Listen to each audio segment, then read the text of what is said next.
এই শোনো না, আমাদের অন্ধবিশ্বাস চ্যানেলটি যারা এখনো সাবস্ক্রাইব করেননি প্লিজ সাবস্ক্রাইব করে দাও। আর অল্প কিছু সাবস্ক্রাইবার হলে 1,00,000 পরিবার হবে। সবাই প্লিজ সাবস্ক্রাইব এবং বেশি বেশি শেয়ার করে দাও প্লিজ। আল্লাহ, বসে ঘুরতে যেন আমার ভাই বাপ হয়ে যায়, আমিন। ভার্সিটির গেটের সামনে এসে গাড়ি থামতেই রাত নিজের হ্যান্ডব্যাগ হাতে নিয়ে গাড়ি থেকে নামার জন্য পা বাড়ালো। তখনই গাড়ি থেকে নামার আগে রুদ্ধশ্রান্ত গলায় রাতের উদ্দেশ্যে বলে উঠল, একটা কথা কান খুলে শুনে রাখো, ভার্সিটিতে তোমার আর আমার এই বিয়েটার ব্যাপারে যেন কেউ না জানে। আই রিপিট, কেউ না, মাইন্ড ইট। রুদ্র চুপচাপ তাকিয়ে রইল রুদ্ধের দিকে, তারপর তাকালো রাতের মুখের দিকে। মেয়েটার মুখে হুট করে অন্ধকার নেমে এসেছে। রাত মলিন হাসলো, কিঞ্চিত ঘাড় নাড়িয়ে বেরিয়ে আসলো গাড়ি থেকে। সে নিজেও চায় না এই নামমাত্র বিয়েটার ব্যাপারে কেউ জানুক, যার কোনো বাস্তবিক অর্থই নেই। সে যে পড়াশোনা করতে পারছে এই অনেক। রাত নেমে যেতেই ফুস করে নিঃশ্বাস ছাড়লো রুদ্ধ। এই বিয়ে নিয়ে সে বিরক্ত। ভার্সিটিতে নিজের প্রফেশনাল লাইফের সাথে নিজের ব্যক্তিগত জীবন সে জড়াতে পছন্দ করে না। এই বজ্জাত মেয়ে, স্যার তোর মতো মেয়ে আমার লাগবে না, থাক তুই, চুল ছাড় আমার। শুভ্রা এবার দ্বিগুণ জোর লাগে চুল ধরে টানতে লাগলো সাবিহর। চুল টানতে টানতে দাঁত কিরমির করে বলল, ছাড়বো না, সাহস কত! ছাস্তা ছ্যামড়া, গায়ের চামড়া ধলা ইন্দুরের মতো চকচক হইলেই কি তুই আমার কাছে দাম পাবি তাই মনে করছিস? ইস রে, ঢং দেখো মহিলার, ভাবখানায় এমন যেন বিশ্ব সুন্দরী অ্যাওয়ার্ড পাইয়া বইসা আছস তুই। এই বান্দর বেটা, হাসির বাচ্চা, প্যাক প্যাক করবি না, খবরদার বলে দিলাম। মুখের উপর এমন খুশি মারবো না, তোর ঠোঁট মোট একেবারে ফ্যাটকাই যাবে। খবরদার, আর তুই যদি আমাকে মারতেছিস তো তোকে আমি এবার সত্যি তুলে আসার মারবো বলে দিলাম। শুভ্রা, অনেকক্ষণ ধরে সহ্য করছি, চুল ছাড় আমার। যে না হ্যাংলা পাতলা শরীর, তুই আমাকে তুলতে পারবি? আমাকে তোলার ক্ষমতা আছে তোর? আবার বলিস তুলে আছাড় মারবো? ইস, আশ্চর্য! শুভ্রা বাকি, তুমি কি শুরু করছো বলো তো? আজকে না সুন্দর করে আমাকে তোমার চুমো খাওয়ার কথা, তুমি এখন আমাকে এসে চুল ধরে টানা শুরু করছো। তোর চুল টানবো না তো কি করব? তোকে ধরে সাবাসি দেব? ওই মাইয়াটা তোর কাছে নোট চাইতে আইছে, আর তুই নোট দেখাইছিস কেন? আমি চাইলে তো দিস না কোনো সময়। অন্য বেটিকের সাথে এত পীড়িত কিসের তোর? বাবু, তুমি ভুল দেখছো। তাই না? বলে সাবিহর পিঠের উপর আরেকটা কিল বসিয়ে দিল শুভ্রা। শুভ্রা সাবিহ ক্লাস 10 থেকে বেস্ট ফ্রেন্ড ছিল। তারপর থেকে ধীরে ধীরে তাদের প্রেমের সম্পর্ক হয়েছে। দুই টম অ্যান্ড জেরি কোনো না কোনো কারণ পেলেই দুজন দুজনের চুল টানাটানি করতে লেগে যায়। How sweet! ভার্সিটিতে পৌঁছে রুদ্ধ রাতকে তার ক্লাসরুমে দিয়ে চলে গেছে তার কাজে। তাদের ডিপার্টমেন্ট ভিন্ন। সে পদার্থ বিজ্ঞানের ছাত্রী। ক্লাসে ঢুকতেই মাফি আর উপমা নামের দুজনের সঙ্গে পরিচয় হলো রাতের। মেয়ে দুটো মারাত্মক রকমের মিশুক। মাত্র কয়েক ঘন্টাতেই মিশে গেছে তারা, যেন একজন আরেকজনকে কয়েক যুগ ধরে চেনে। রুদ্ধের কথার জন্য মন খারাপ থাকলেও মাফি আর উপমার কথা শুনে রাতের মন ভালো হয়ে গেল। তখনই মাফি বলে উঠল, জানোস মহিলারা, ভার্সিটির ম্যাথমেটিক্স ডিপার্টমেন্টের হেড প্রফেসর দেখতে কিন্তু পুরাই ডার্ক চকলেট মামা। আমার জামাই আছে বলে নজর দিলাম না, না হলে কিডন্যাপ করে তুলে নিয়ে যেতাম। মাফির কথায় বিষম খেলো রাত। চোখ বড় বড় করে মাফি তাকালো তার দিকে। ছি, এই মেয়ে বলে কি? হে গরিলা, কোন দিক দিয়ে ডার্ক চকলেট? হ্যাঁ, সে নিজেও রুদ্ধকে ডার্ক চকলেট বলেছে, তবে তার শুধুই তখন লাগে যখন রুদ্ধ ঘুমে থাকে। তখনই উপমা বলল, আরে তোর আগে আমি নজর দিয়ে বসে আছি, বেটাকে দেখে ক্রাশ খেয়েছি। চল ক্লাস শেষে ডার্ক চকলেটকে দর্শন করে আসবনি। রাত তাদের কথা শুনে সঙ্গে সঙ্গে না করলো।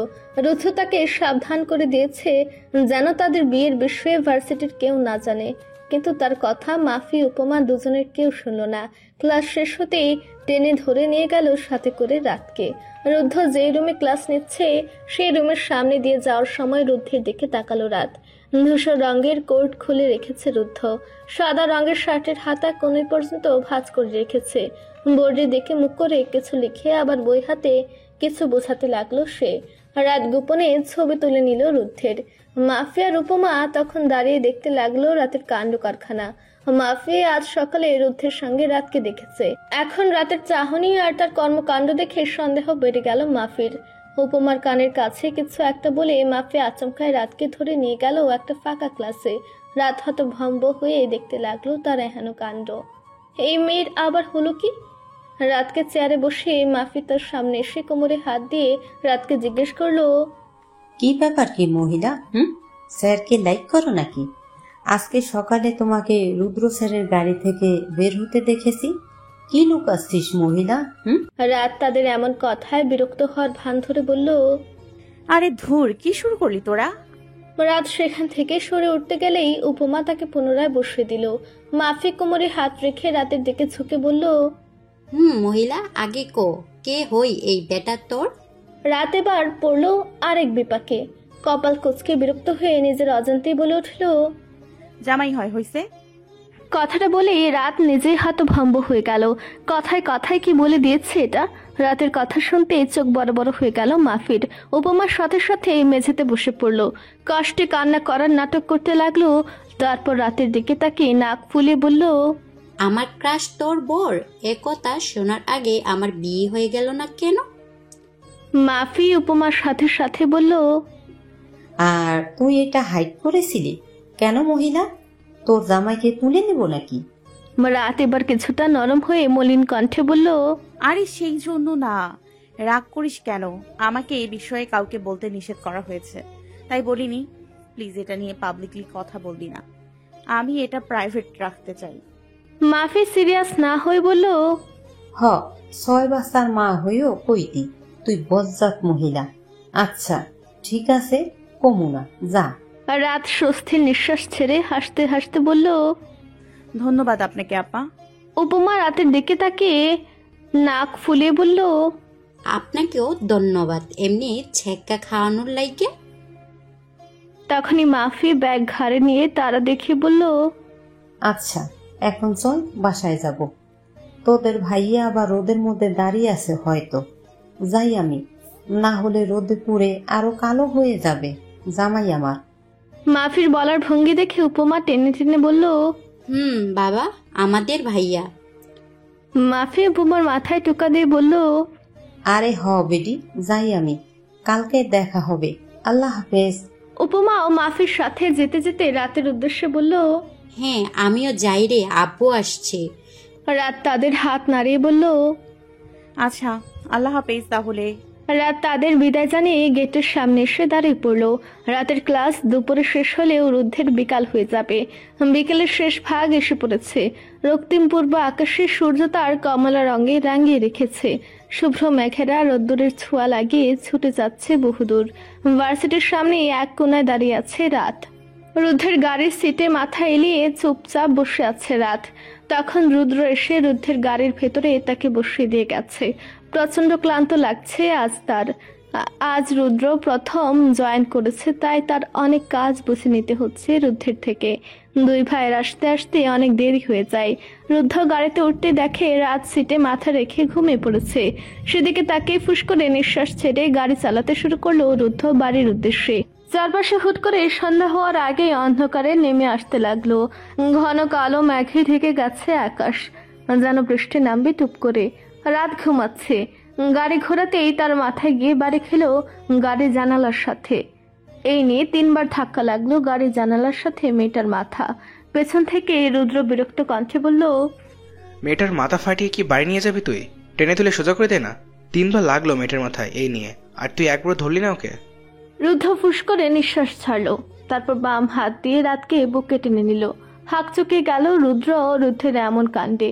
মনের মনে ভাবলো, যে ছেলে সকাল বেলায় রাতকে হুঁশিয়ারি করে দিয়েছে যে সে এই বিয়ে মানে না, আর এই বিষয়ে যেন কেউ জানে না, আর সেই ছেলেই কিনা এখন রাত ব্যথা পাবে বলে নিজের বুকে আগলে নিচ্ছে। এসব ভাবতে ভাবতেই মিট মিট করে হাসতে লাগলো তাদের দিকে তাকে। মাথা নাড়িয়ে নাড়িয়ে বলতে লাগলো, ভালো ভালো, খুব ভালো। তারপর নিজের ফোন বের করে নীরবে রুদ্ধ এবং রাতের এই মুহূর্তের একটা ছবি তুলে নিল ওদের অগোচরে। ছবিটা তুলেই তাদের কাজিন মহলের হোয়াটসঅ্যাপ গ্রুপে সেন্ড করে দিল। রাতের আলগা করে খোপা করে রাখা চুলগুলো থেকে থেকে ছোট ছোট চুলগুলো বাতাসে মেয়েদের ঝলকানি এসে বাড়ি খাচ্ছে রুদ্ধের নাকে মুখে। কোনো মতে সে চুলগুলো এক হাতে সরিয়ে গাড়ি চালানো দেখিয়ে মনোযোগ দিল। সন্ধ্যা নামতে নামতে আকাশের রং ধূসর নীল থেকে ধীরে ধীরে গাঢ় বেগুনিতে ঢলে পড়ে। পশ্চিম দিগন্তে সূর্যের শেষ আলোটুকু একটা জ্বলন্ত স্বর্ণ মুদ্রার মতো জ্বলে ঝরে পড়ে। নদীর বুকে ক্ষণিকের আগুন জ্বলে উঠে নিভে যায়। চারপাশে নেমে আসে এক ধরনের নিঃশব্দতা, যেন প্রকৃতি নিজেই নিঃশ্বাস ফেলে। পাতার ফাঁকে ফাঁকে কুকিলের ডাক হারিয়ে যায় হাওয়ার গতি প্রকৃতিতে। গাছের ছায়া দীর্ঘ হতে হতে একসময় অন্ধকারে মিশে যায়। পুকুর পাড়ের কচুরিপানার ফাঁকে ভেসে থাকা জোনাকিরা মৃদু আলো জ্বেলে তুলে ধরে দিনের বিদায়ের আভাস। দূরে কোনো নাম না জানা পাখি তার বাসায় ফেরার পথে ডাকে। সেই ডাকে কেমন এক অচেনা বিষণ্ণতা মিশে আছে। বাতাসে তখন একটা গন্ধ থাকে। বিকেলের শুকনো রোদ আর পাতার ঘ্রাণ মিশে তৈরি হয় একটা অভিমন্য যাত্রার পথ। হঠাৎ কেউ কাশি দিলে বা দূরে কোনো সাইকেলের ঘন্টা বাজলে মনে হয় এই নীরবতা কারো অপেক্ষায় বসে আছে। সন্ধ্যা যেন এক অভিমানী প্রেয়সী, ধীরে ধীরে রাত্রির আঁচলে মুখ লুকাতে চাই। সন্ধ্যা একটু রাত হতেই ঘুম ভাঙল রাতের। ঘুম থেকে উঠে নিজেকে বিছানায় দেখে কিছুটা চমকে গেল রাত। সে রুমে এলো কখন? রুদ্ধকে খাটের অপর পাশে উল্টো হয়ে বসে থাকতে দেখে অবুঝ স্বরে জিজ্ঞেস করলো, আমি এখানে কেন? রুদ্ধ ল্যাপটপে কাজ করছিল। হঠাৎ রাতের এমন কথায় তার দিকে তাকিয়ে বলে, কোথায়? আমি বিছানায় কেন? তাহলে কি তোমার বাথরুমে থাকার কথা ছিল নাকি খাটের তলে? আরে বলুন না, আপনি এমন করেন কেন? আমি এখানে আসলাম কিভাবে? না, কোলে তুলে নিয়ে এসেছি, আবার নিয়ে দেখাবো? রাত রুদ্ধের কথা শুনে কপাল কুচকালো। সমস্যা কি লোকের? একটু ভালোভাবে কথা বলতে পারে না? এমনিতেই সকালে করা ব্যবহারের জন্য রাত কিছুটা ক্ষেপে আছে রুদ্ধের উপর। বিরক্ত কণ্ঠে বলল, না লাগবে না। যাও, আমার জন্য এক কাপ কফি করে আনো। হুম। রাত রুম থেকে বের হতেই রুদ্ধের হঠাৎই খেয়াল হলো মেয়েটা সারাদিন না খেয়েছিল। ওর উপর থাকা ল্যাপটপটা পাশে রেখে নিচে নেমে আসলো রুদ্ধ। রাত নিচে নেমে দেখে লিভিং রুম একদমই ফাঁকা, কেউ নেই সেখানে। রাত বেশি না, মাত্র সবে 7:30 বেজেছে। রাত ভাবলো হয়তো যে যার রুমে আছে। তারপর নীরবে পা বাড়ালো রান্নাঘরে। কফি বানাতে পানি গরম দিতে রান্নাঘরে হাজির হলো রুদ্ধ। একটা প্লেটে খাবার বেড়ে রাতের হাত ধরে টেনে নিয়ে গেল ডাইনিং টেবিলের কাছে। তারপর তাকে প্লেটটা দিয়ে বসিয়ে দিয়ে বলল, খেয়ে নাও আগে। রাত রুদ্ধের দিকে পিটপিট করে তাকালো। এই লোক কিভাবে বুঝলো সে সারাদিন বলতে গেলে না খেয়েছিল? রাত কোনো কথা না বলে চুপচাপ খেয়ে নিল। রুদ্ধ তখন পা বাড়ালো রান্নাঘরের কফি বানাতে। কফি বানানো শেষ হতে সে কফির কাপ নিয়ে নিজের রুমে চলে গেল। রাত খাবার খেয়ে আবার চুপচাপ চলে গেল রুমে। রুমে গিয়ে দেখলো রুদ্ধ কফি খাচ্ছে এবং ফাইলের কিছু কাগজপত্র ঠিক করছে। খাটের পাশে হেলান দিয়ে পায়ের উপর পা তুলে কফির কাপে চুমুক দিচ্ছে রুদ্ধ। আর জহুরি চোখ দুটো স্থির করে রেখেছে রাতের দিকে। মেয়েটার হুটহাট কি হয় ভেবে পায় না রুদ্ধ। এই যে এখন এক কোনায় বসে চুপ করে আছে, চোখগুলো সামনের দিকে দিয়ে। রুদ্ধ ভাবে এই মেয়ের ঘাড়ের ভূত উঠলো নাকি আবার। পরক্ষণই ভাবলো উঠলে উঠুক, তাতে তার কি? তাকে এসে না খামচে ধরলেই হয়। চোখ সরিয়ে নিজের কাজে মনোযোগ দিল রুদ্ধ। রাতে খাবার টেবিলে সবাই একত্র হলো রাতের খাবার খেতে। জামিনা বানু নিজের রুমে। সে রাতের খাবার রাত 8টার মধ্যে শেষ করে। রাত যেহেতু ঘন্টা খানেক আগে খেয়েছে, তাই সে আর খেতে বসেনি। রুদ্র আর শুভ্রা পাশাপাশি বসে রাত আর রুদ্ধের গাড়িতে বসে তোলা সেই ছবিটা নিয়ে ফিসফিস করে গসিপ করছে আর খাচ্ছে। খাওয়ার মাঝে আহাদ আব্রাহাম রুদ্ধের উদ্দেশ্যে বলে, রুদ্ধ, আগামীকালকে তুমি আর রাত মামনি খুলনা যাচ্ছ। আমি কোথাও যেতে পারবো না বাবা। ভার্সিটিতে আমার খুব ইম্পর্টেন্ট কিছু কাজ আছে। এই মুহূর্তে কোথাও যাওয়া সম্ভব না। রুদ্ধের এমন কথা শুনে মুখ চুপসে এলো রাতের। মন খারাপ হয়ে গেল তার।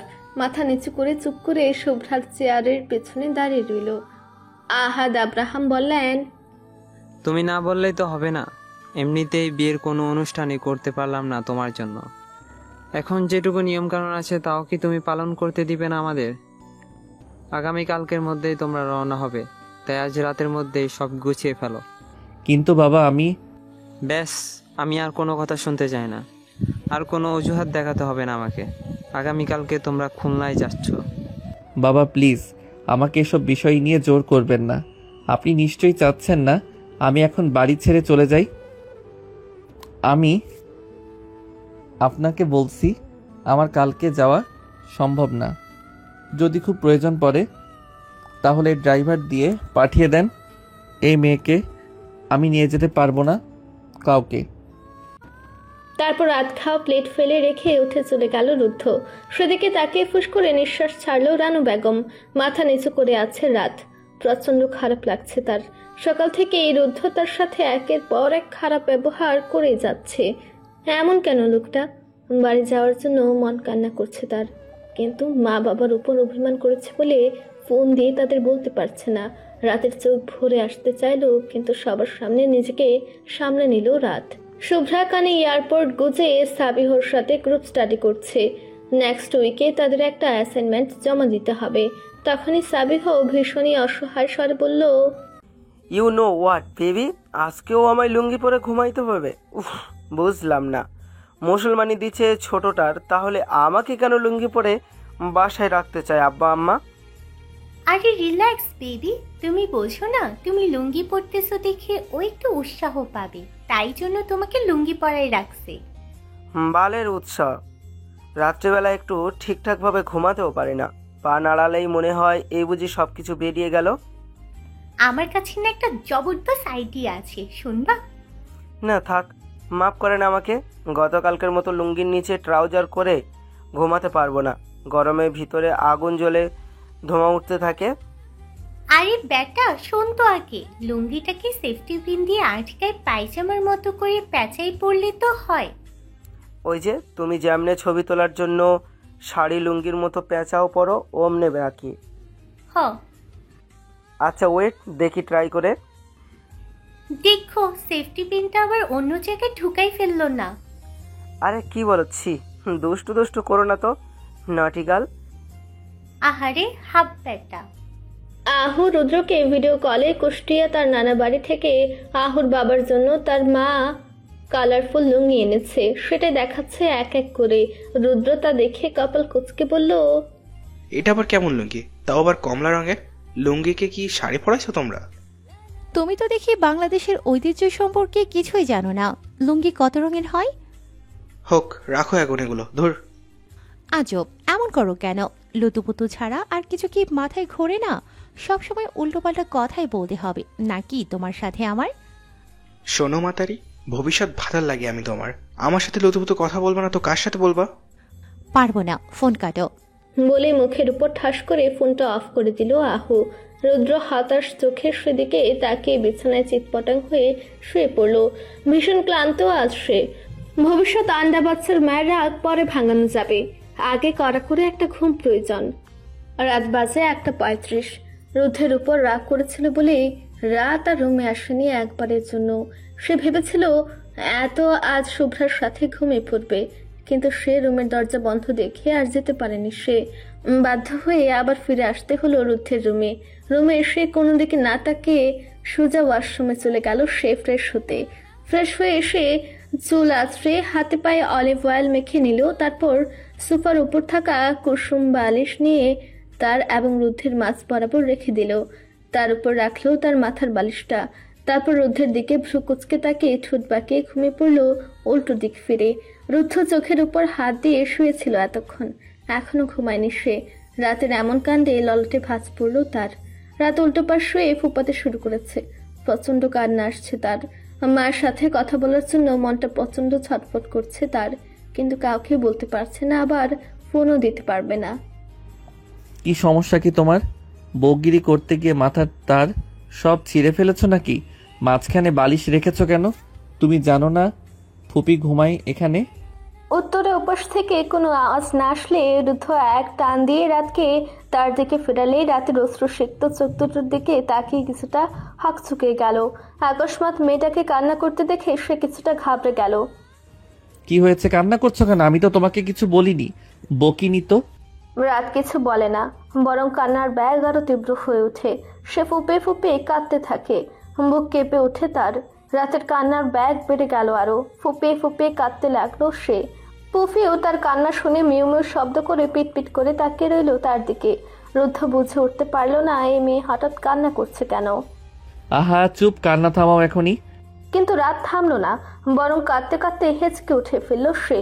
তীব্র টানে রাতকে তার দিকে ফিরিয়ে নেয়। উপায় না পেয়ে হ্যাঁচকা টানে বুকে আগলে নিল রুদ্ধ রাতকে।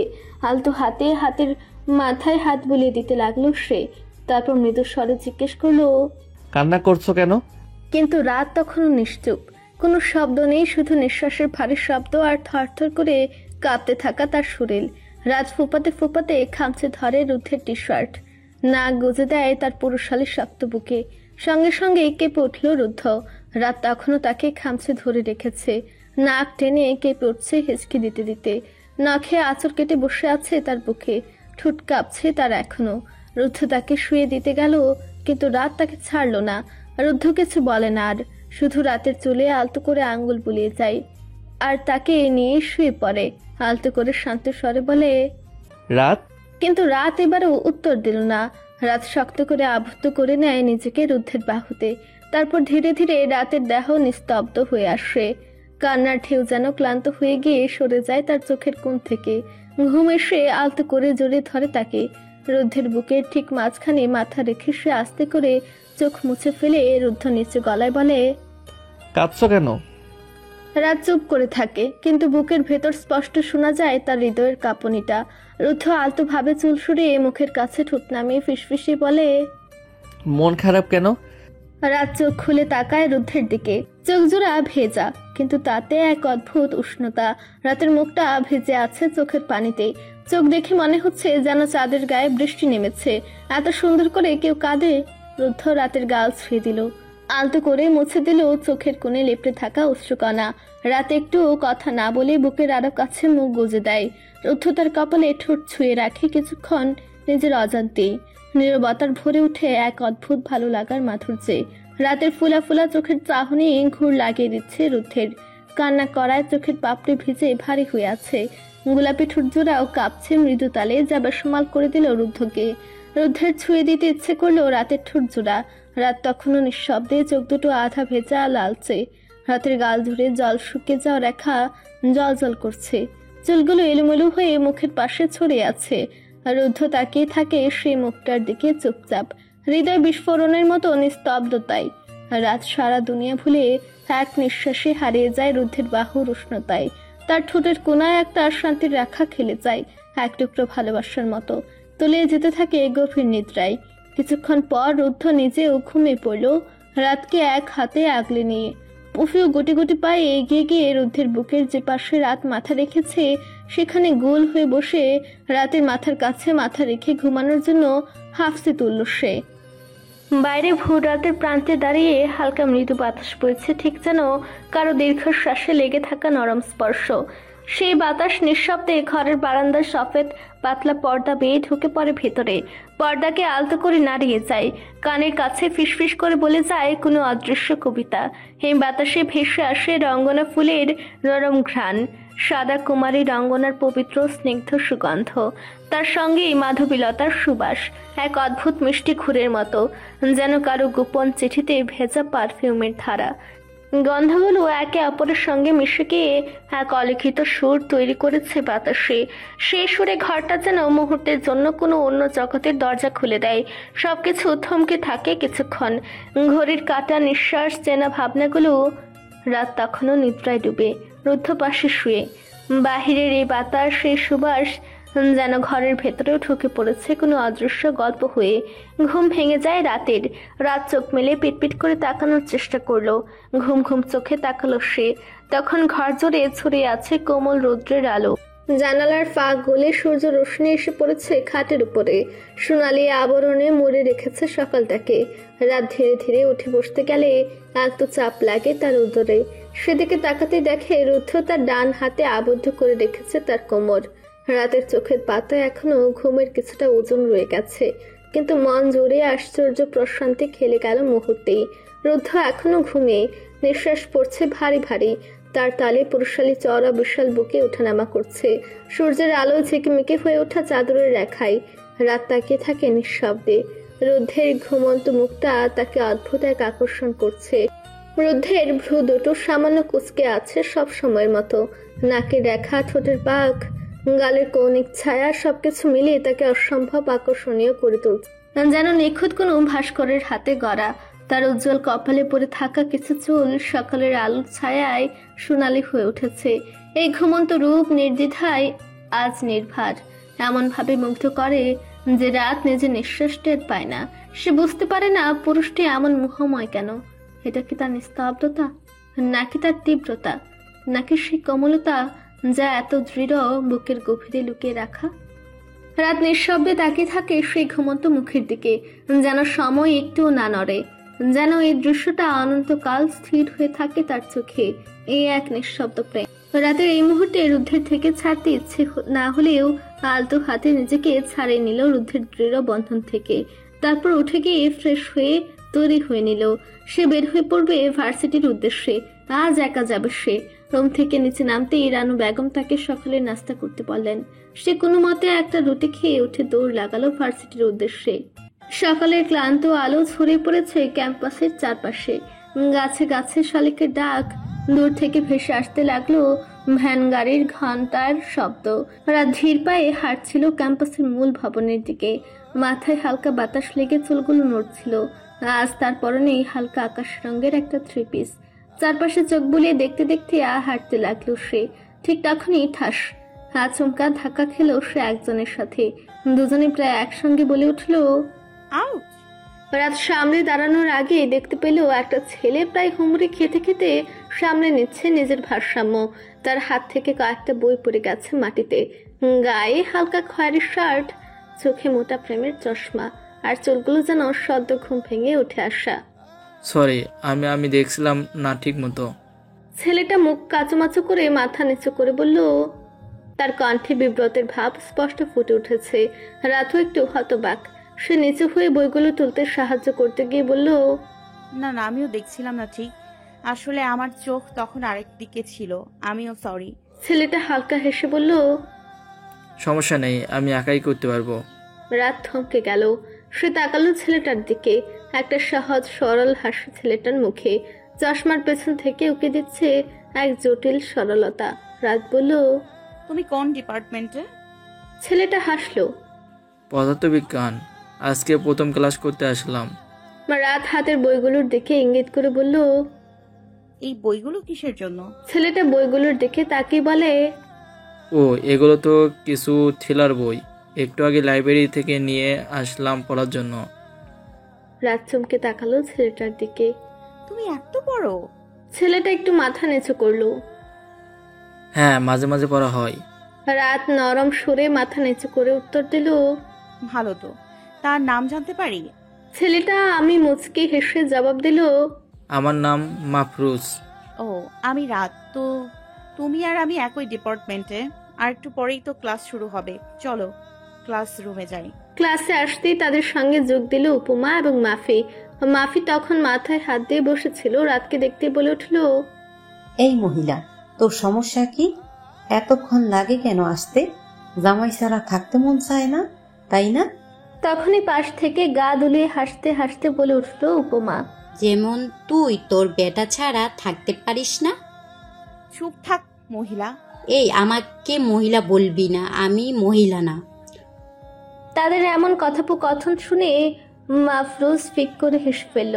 তার হাসি শুনে মাফি এবং উপমা দুজনে কথা থামিয়ে তার দিকে তাকালো। মাফি মাফরুজকে দেখে ভ্রু উঁচিয়ে বলল, ও মা, এটা কাকে ধরে আনলি মহিলা তুই? এই তোর না অলরেডি একটা জামাই আছে? দুলাভাই জানে এগুলা যে তুই আর এক বেটার হাত ধরে ঘুরে বেড়াচ্ছিস? তুমি কে গো বাবা? হারিয়ে গেছো নাকি? মাফরুজ মাফির কথা বিষম খেলো। চশমার ফাঁক দিয়ে আর চোখে তাকালো মাফির দিকে। রাত মাফরুজকে তাদের সাথে পরিচয় করিয়ে দিল। মাফি আবার বলল, এই অবলা 6 ফুটের শিশু টাইপ ছেলে তাহলে আমাদের ক্লাসমেট? ওয়াও! আমি অবলা না আপু, ভণ্ডামি শুরু করলে বুঝবেন তা। ও মা, ছেলে বলে কি? আচ্ছা বাবা, কইরো, আমরাও দেখবানি তোমার ভণ্ডামি। উপমা এতক্ষণ ধরে মাফরুজের হাতের বইগুলো খেয়াল করে দেখছিল। মাফির কথা শেষ হতেই সে সাথে সাথে বলে উঠল, এত বই তুমি কই থেকে চুরি করলাম মামা? আরে চুরি করতে যাব কোন দুঃখে, এগুলো লাইব্রেরি থেকে নিয়ে এসেছি। মাফি পাশে বসে গালে হাত দিয়ে বলল, তা এতগুলা বউ অ্যাডপ্ট করে যে নিয়ে আসলা, এগুলা পালবা কখন? পালাবো না, গিলবো। কেমনে? টমেটো সস লাগায়ে? পান্তা ভাত আর মরিচ পোড়া দিয়ে। আহা, সেই স্বাদ মামা। সসের সাথে মেয়োনিজ ফ্রি, থুক্কু পান্তা ভাতের সাথে মরিচ পোড়া ফ্রি। তাদের এমন কথোপকথনে হতভম্ব হয়ে তাকিয়ে রইল তাদের দিকে রাত আর উপমা। তারা চারজনেই যে একই গোয়ালের গরু তা ভালোই বুঝলো রাত। এভাবে চার বন্ধু আলাপ জমে গল্প জুড়ে বসলো আর আড্ডা দিতে লাগলো। রুদ্ধের ঘুম ভেঙে গেছে রাত বাড়ি থেকে বের হওয়ার কিছুক্ষণ পরে। ঘুম থেকে উঠে রাতকে পাশে না পেয়ে কপাল কুঁচকে এলো তার। ফ্রেশ হয়ে রেডি হয়ে নিচে নামতে রানু বেগম তাকে বললেন, রাত খেয়ে বেড়ে গেছে আরো অনেক আগে। তখনই পেছন থেকে রেডি হয়ে রুদ্ধের ঘাড়ে এসে হাত রাখলো রুদ্র। রাত চলে গেছে শুনতেই ললাটে ভাঁজ পড়ল রুদ্ধের। রুদ্র তা শুনে সঙ্গে সঙ্গে রুদ্ধকে জিজ্ঞেস করলো, নিয়মিত ভালোবাসার গল্প শুনতে এবং পড়তে আমাদের অন্ধবিশ্বাস চ্যানেলটি সাবস্ক্রাইব করে পাশে থাকা বেল আইকনটি ক্লিক করুন। ধন্যবাদ সবাইকে।